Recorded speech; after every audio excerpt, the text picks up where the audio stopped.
इन 3 सवाल के जवाब अगर आपके पास हैं तो पक्का आप एक बहुत सक्सेसफुल व्यक्ति होंगे। सवाल नंबर 1, आप सब छोड़ क्यों देते हो? मैं नया बिजनेस करूँगा, मैं नया कोर्स करूँगा, मैं हॉबी शुरू करूँगा, लेकिन फिर ये मेरे बस की बात बिल्कुल नहीं है, मैं फेल हो जाऊँगा। सवाल नंबर 2, क्या ये सिर्फ किस्मत है कि कुछ लोगों के पास हर चीज़ आसानी से आ जाती है?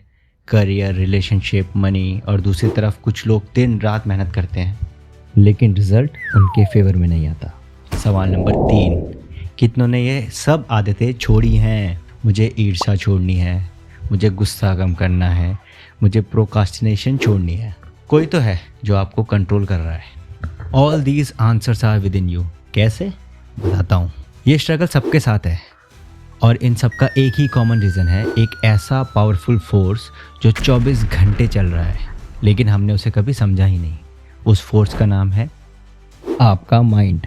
तो चलिए जानते हैं माइंड कैसे काम करता है, क्यों हम अपने ही नेचर से लड़ नहीं पाते, और सबसे इम्पॉर्टेंट, आप अपने माइंड को कैसे रीप्रोग्राम कर सकते हैं वो पाने के लिए जो आप चाहते हैं और जो आपका हक है।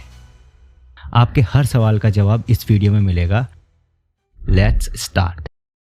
सबसे पहले जानते हैं ये सब काम कैसे करता है। अपने दिमाग को 2 हिस्सों में डिवाइड करना पड़ेगा, कॉन्शियस माइंड और subconscious mind. The captain and the ship crew.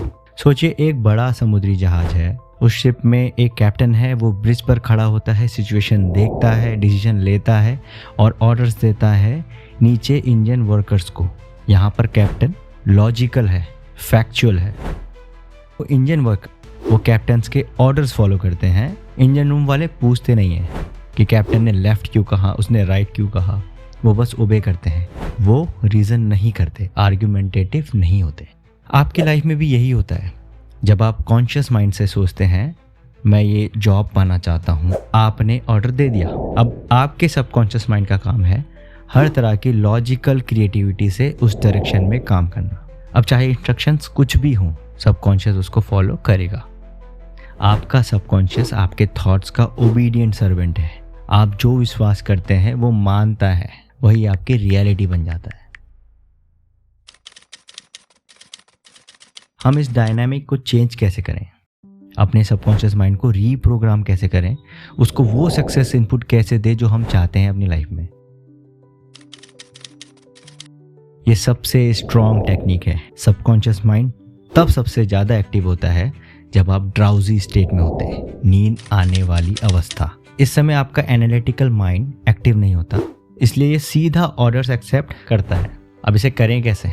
जब आप बिस्तर में लेटते हैं, राइट बिफोर यू स्लीप, अपनी आंखें बंद करिए। अपनी डिज़ायर को बस 1-2 शॉर्ट सिंपल वर्ड्स में रिड्यूस कर दें, जैसे वेल्थ, सक्सेस, हार्मनी। इन वर्ड्स को लोरी की तरह रिलैक्स्ड वे में फीलिंग के साथ बार बार रिपीट करें जब तक आपको नींद ना आ जाए।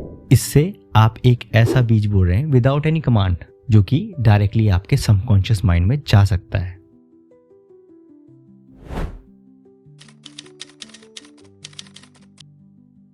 हमारा दिमाग विजुअल लैंग्वेज में सोचता है। सबकॉन्शियस रियल एक्सपीरियंस और इमेजिनरी एक्सपीरियंस में डिफरेंस नहीं कर सकता अगर फीलिंग्स स्ट्रांग हो। अब इसको कैसे करें? दिन में 10 से 15 मिनट शांति से बैठें, अपनी आंखें बंद करिए और जो डिज़ायर रिजल्ट है आपका, उसकी एक मेंटल मूवी बनाएं। एग्जाम्पल देता हूँ आपको। अगर आप जॉब इंटरव्यू क्लियर करना चाहते हैं तो सोचिए आप सेलेक्ट हो गए, आप अपनी टीम से मिल रहे हैं, आप ऑफर लेटर साइन कर रहे हैं। यहाँ पर ध्यान रखिए, do not visualise the effort, visualise the completion. Feel the joy as if it has already happened.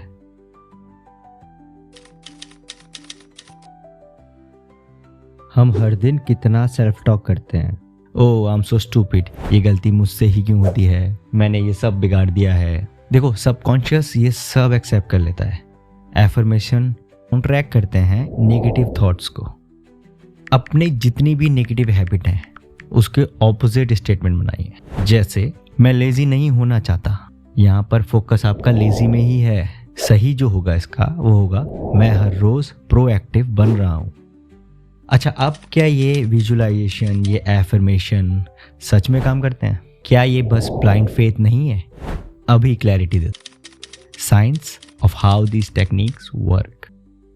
जब आप बार बार करेक्ट इनपुट देते हैं तो आपके दिमाग में न्यूरल फ्रेमवर्क चेंज होता है। आप ऑटोमेटिकली वैसी अपॉर्चुनिटीज, वैसे इवेंट्स और वैसे लोगों को अट्रैक्ट करने लगते हैं जो आपके बिलीफ से मैच करते हैं। This is psychology, not magic. अक्सर लोग सोचते हैं कि एफर्मेशन और विजुअलाइजेशन बस मन का बहलावा है, पर इसके पीछे एक सॉलिड साइंटिफिक फ्रेमवर्क है।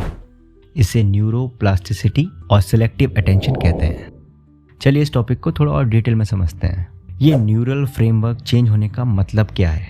इसे ऐसे समझो जैसे हमारा दिमाग एक फील्ड की तरह है। अगर आप रोज एक ही जगह से चलते हैं, मान लो वो रास्ता है मुझसे नहीं होगा, तो वो न्यूरल पाथवे पहले एक कच्चा रास्ता बनता है, फिर बार बार अगर आपको सेम थॉट आता है और आप उस पर ध्यान देते हैं तो वो पाथवे और गहरा और रिजिड होता जाता है और अंत में एक पक्की सड़क में कन्वर्ट हो जाता है।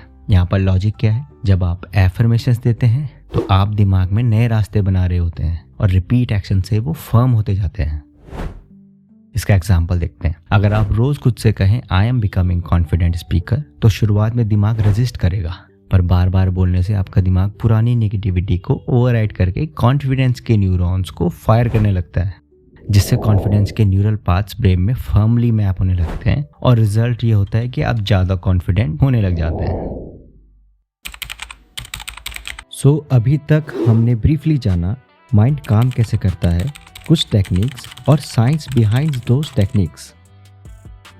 आगे हम जानेंगे 3 ऐसे हर्डल्स जो आपकी ग्रोथ रोकते हैं। In the next video, thanks for watching.